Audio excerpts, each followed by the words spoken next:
Hi, it's Sarah Pritchard, Confidence Coach for Women, here to help you get your shit together.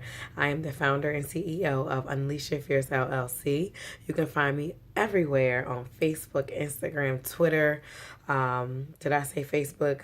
YouTube, Periscope. Please make sure you follow me. Please make sure you go to unleashyourfierce.com to download your free ebook from me, which has a bunch of confidence tips that you can start to incorporate into your life right now. Today, I want to talk about how to be a woman who is whole, complete, and lacking absolutely nothing, right? A woman who feels like she's enough as she is. And this particular topic, has really keep coming to me when I'm praying, when I'm meditating, when I'm journaling, not necessarily from myself, but from the number of conversations I've been having lately. So lately I've had a number of coaching calls, which is an awesome thing. And something keeps coming up over and over again. So it's one of two things. It's either has to do with relationships, right? And women are saying that, you know, when I'm with him, I've given him my all, I've given him my everything. Or, when we break up and we're no longer together, I lose my self-esteem, I lose myself. So it's normal for you, after a breakup to feel upset and, to have a period of mourning.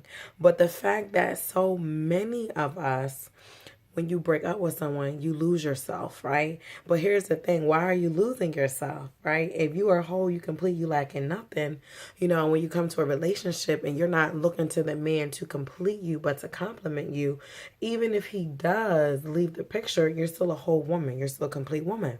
But what I keep hearing when I'm listening over the phone or when women email me, that's what I'm hearing. It's that this idea that you don't feel like you're whole, you don't feel complete, you don't feel like you're enough, or you don't feel like, you can find somebody else, that's going to love you and care for you like the person you're with. So you stay with people longer than you really should be with them. And then the second thing that I keep hearing over and over again is some variation of the I'm unworthy or I'm not good enough. And people are not necessarily coming out and saying, Tara, I feel like I'm not good enough.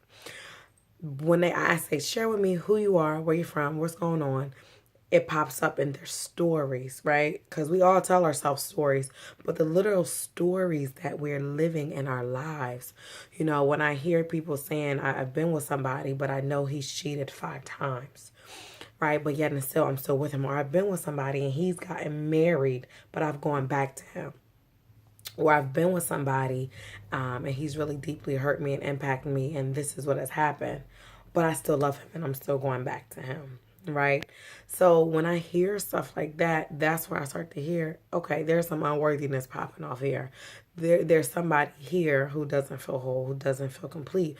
And on top of that, you feel like you're lacking something. You feel like there's something, a part of you or within you that's not enough, right? And the same is true with people I talk to, and they're afraid to step into their purpose, or they're afraid to speak up, right? And it's the same thing. You don't feel like you're worthy of doing that. You don't feel like you are this whole and complete woman. So the wisdom I want to drop on you today is we gotta let that go. We got to let that go. It's time for us to move on, because you were born fierce, which means what? I know you've heard the hand. I know you've heard the song. He's got the whole world in his hands, right? And who's he? That's God. He has a whole world in his hands. Whole. We're going back to that wholeness piece. Whole, right? Whole, complete, 100%. Not no 50%, not no half, not no quarter.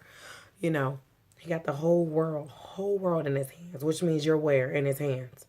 So you're born fierce, you're in the hands. He's holding you. He's guiding you, literally guiding you, right? You're in his hands. You're walking. You're being guided. You're being directed. You're being led, right? Not only are you being guided, directed, and led in his hands, literally, figuratively, spiritually, you're being held. You're being carried. If you're being carried, that means you're not lacking anything, because God is not going to let you fall through his fingers, right? He might shake you up. You can shake the hand around, but you ain't going to fall through. He might have to shake you up to make sure you're still on your path. Because so often we looking at what somebody over here is doing on their path. Somebody's over here. Or we over here trying to get with this man over here. because we think that's going to complete us while we're on this path. So that's why he has to shake us up sometimes, because sometimes we don't realize that we're not in that mindset of being whole, complete, and lacking nothing. So here's my wisdom for you today, right? Number one, don't let no man half love you. You are a whole ass woman. Do not let no man half love you. If he can't whole love you, mind, body, soul, head to toe, like you love you, then he does not need to be with you. Okay? I took some notes just to make sure I don't forget anything. My next thing is stop eating half-ass food, half-ass processed food. You want to eat whole foods if you're going to be a whole woman. Stop with the bootleg food. Stop with the stuff that gives you a whole bunch of fat, calories, sugar, diabetes, heart disease, all of that. Be a whole woman. Be complete. Be lacking nothing. But do that on every single level. Y'all already know my motto: mental, physical, spiritual, emotional. Eat whole foods. Don't let no man half love you, right? Let's see what else I got down here, right? Keep another thing in mind, that when you're being a whole woman, everybody else around you is not whole. And as a result of that, right, as a result of them not being whole, stop having expectations that other people are going to love the whole you. They're not. Some people come to the table with a tank that's half empty, but we have these expectations they're going to bring all of the stuff. That even goes back to our parents. We have this expectation: he should have did this, and my mom should have did, she should have did that. But she came with what she had. She might only had half a tank to give you. Accept that, understand that, and then now give yourself the wholeness of the love that you desire and that you so desperately deserve. The next thing is bring your whole self to everything you do, because how you do anything is how you do everything. That's at work, that's in relationships, that's with your body, right? That's with your spirituality. Bring your whole self to every single thing that you do, because you're lacking nothing. You're a whole woman. You are a complete woman. Recognize it, realize it, believe it, write about it, pray about it, affirm yourself in it. I'm whole, I'm complete, I'm lacking nothing.